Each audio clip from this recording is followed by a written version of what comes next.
is Monday, July 25th, 2022 at about 7:15 p.m. I mentioned that because a month ago, I put a poll on Twitter asking if race plays a factor in a mass shooting, and overwhelmingly people told me no, and I believe that's the dumbest fucking option anybody could have picked, because you have various examples of white people committing a shooting action and it being national news, but a black person could do the exact same thing and it's barely talked about by any of these people who want me to understand that the only problem for black people is white supremacy. It is weird how we can go along with this narrative and pretend as if the only people who are causing violence with guns are white people. It is weird that Monday, the day I'm recording this, a few hours ago, there was some shooting incident at an airport. There at Dallas Love Field this morning, a woman opened fire at the ticket counter and sent passengers scrambling for cover. A Dallas police officer shot the woman to stop her, and she's still in the hospital right now. No one else was injured, but the airport was shut down for hours, and you can see passengers dropping to the ground to take cover. Dallas Love Field has returned to normal operations, but the airlines are struggling to catch up. Teresa Woodard joins us live from Love Field tonight. Teresa, what are you learning about the suspect? Well, Cynthia, this is the area where police say she fired her gun. This ticket counter behind me was shut down for hours during the investigation. We know this suspect has a criminal past. In fact, just last year, she was deemed incompetent to stand trial on a criminal charge. But she had a gun anyway. FBI agents combing Love Field, even the ceiling, looking for critical clues. I just heard the shots. It was like 10 to 12 shots.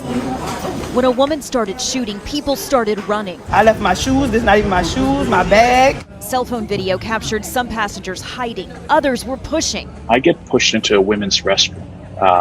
And, with this, a massive force. Dallas police say 37-year-old Portia Odufuwa caused the chaos near the Southwest ticket counter, shooting a gun straight into the air. Then Dallas police shot her. Odufuwa has a record. Court documents show in 2021, a Dallas County judge found her incompetent to stand trial on a charge of filing a false report. She was sent to outpatient therapy. She did not successfully complete the program, yet she had a gun. Elevator doors opened up and we saw the SWAT team man there, and he's like, "You need to get out of here now." Just keep moving across the skywalk back to the left. The entire airport was evacuated. We estimate about 4,000 people had to be rescreened. Flights resumed late afternoon, including the one Shahzad Manji took to Chicago.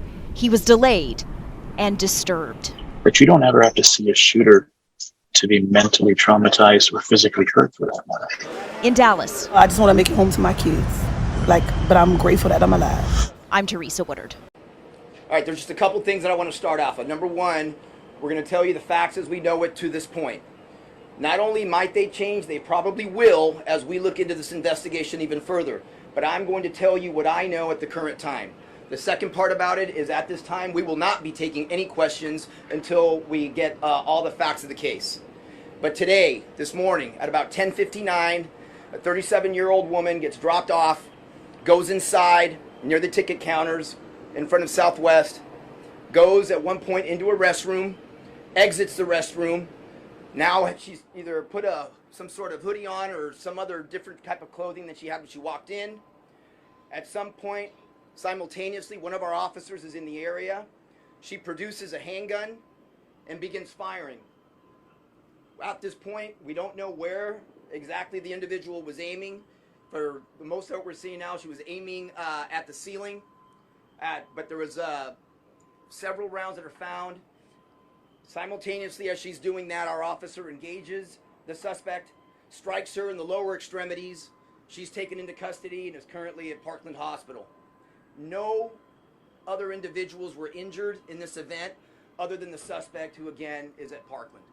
That's all we have right now, but we wanted to ensure that our community knows that this is not an active situation. We want to make sure our community knows that there are no other passengers, family members, or people in the airport that have been that are victims, and that's what we're getting at this time. Thank you very much. And you got people saying, oh, it's obviously a white person. Oh, it's Texas, guns, obviously a white person. Came out, it was a woman. Oh, it's obviously a white woman because those Karens are obviously always angry about something, especially at an airport. It was a light-skinned black woman. So my question is, why in the fuck has the narrative been set for so long that now it's fun to play the guessing game of who's the mass shooter this week? It is embarrassing, it's weird, and it's kind of creepy how people just expect it to be a certain skin color. Then when it's not that skin color, they seemingly don't care anymore. Why is it that it's only acceptable to care in some people's eyes if it's a white person? I'm sorry, Kyle Rittenhouse acted in self-defense. You can continue to use that point all you want, but unless you're a lawyer who can actually prove he didn't do that in self-defense, shut the fuck up. The only examples I could really sit here and definitively say they deserve the death penalty are the dumbass that went in that mall and shot a bunch of people, and the Parkland shooter, or rather any fucking school shooter, because it doesn't matter the skin, doesn't matter the gender, doesn't matter the sexuality. Lock these motherfuckers up, and if you can, give them the death penalty. Why? They're willingly choosing to take other people's lives without cause. I don't give a fuck about mental health. I don't give a fuck about their life at home. I don't care about their family. I don't care if they were bullied. This guessing game of when we should care about shooting gotta stop, because as long as this keeps going, you're going to have divisive people. You're going to have a lot of verified check marks say the dumbest shit on social media. You're going to have all these activists pressing a bunch of people who don't even know about it to say, oh, give us your opinion. You need to give us your opinion or you don't care. And they say something they either agree with or don't agree with, and then they get canceled because you wanted to placate to a bunch of people who don't even know what the fuck is going on. They just want to say white supremacists is always going to be the evil. It is weird that I had to care about Kyle Rittenhouse, but seemingly nobody wanted to bring up a black man stepping out of his own car and getting gunned down, shot dead, and then robbed. It's weird how I gotta care about all of these shootings involving white people, yet no one wanted to talk about 8 black teens beating a grown man to death. It is weird how long these narratives have continued, but for the love of fucking Christ, the devil, Satan, sex,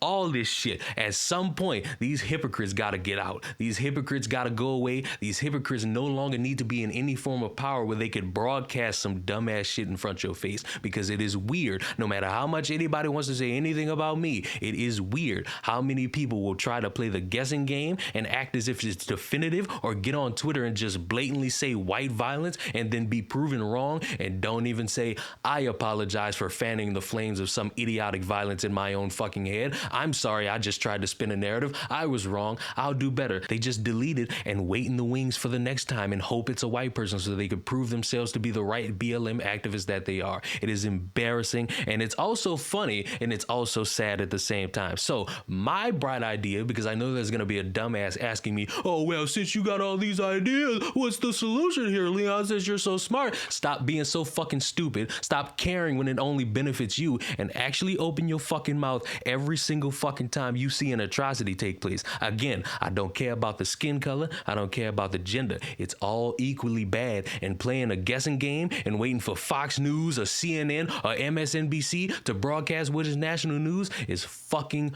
gross. Subscribe to the channel. See y'all in the next one. Goodbye.